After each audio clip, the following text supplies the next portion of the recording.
ಸ್ವಾಮಿಗಳೇ, ದೀಕ್ಷೆ ಅಂದ್ರೆ ಏನು ಅಂತ ಕೆಲವರ ಪ್ರಶ್ನೆ.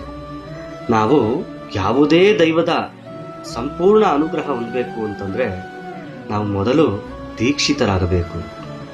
ಅದಕ್ಕೆ ಕೆಲವು ಗುರುಗಳು ಹೇಳ್ತಾ ಇರ್ತಾರೆ, ದೀಕ್ಷೆ ಇಲ್ಲದವರಿಗೆ ಅಯ್ಯಪ್ಪ ಸ್ವಾಮಿ ಅಷ್ಟು ಸುಲಭವಾಗಿ ಸಿಗುವುದಿಲ್ಲ ಅಂತ.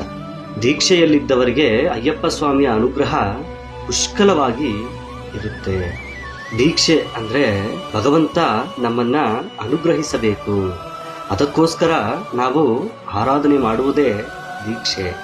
ಈಗ ದೀಕ್ಷೆ ತೆಗೆದುಕೊಂಡ್ರೆ ನಾವು ಬೆಳಗ್ಗಿಂದ ರಾತ್ರಿಯವರೆಗೂ ಅಂದ್ರೆ ನಾವು ಎಚ್ಚರ ಇರುವವರೆಗೂ ನಿದ್ದೆ ಮಾಡಿದ ಮೇಲೆ ನಮ್ಮ ಮೇಲೆ ನಮಗೆ ಜವಾಬ್ದಾರಿ ಅನ್ನೋದು ಇರೋದಿಲ್ಲ.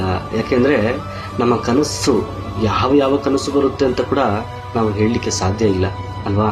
ಹಾಗಾಗಿ ಎಚ್ಚರವಿದ್ದಷ್ಟೊತ್ತು ನಮ್ಮ ಮನಸ್ಸು, ನಮ್ಮ ಶರೀರ ನಮ್ಮ ಕೈಯಲ್ಲೇ ಇರುತ್ತೆ, ನಮ್ಮ ಅಧೀನದಲ್ಲಿರುತ್ತೆ. ಅದಕ್ಕೆ ಎಚ್ಚರವಿದ್ದಷ್ಟೊತ್ತು ಭಗವನ್ಮಯವಾಗಿ ಜೀವಿಸುವುದೇ ನಿಜವಾದ ದೀಕ್ಷೆ. ಸ್ವಾಮಿಯೇ ಶರಣಮಯ್ಯಪ್ಪ.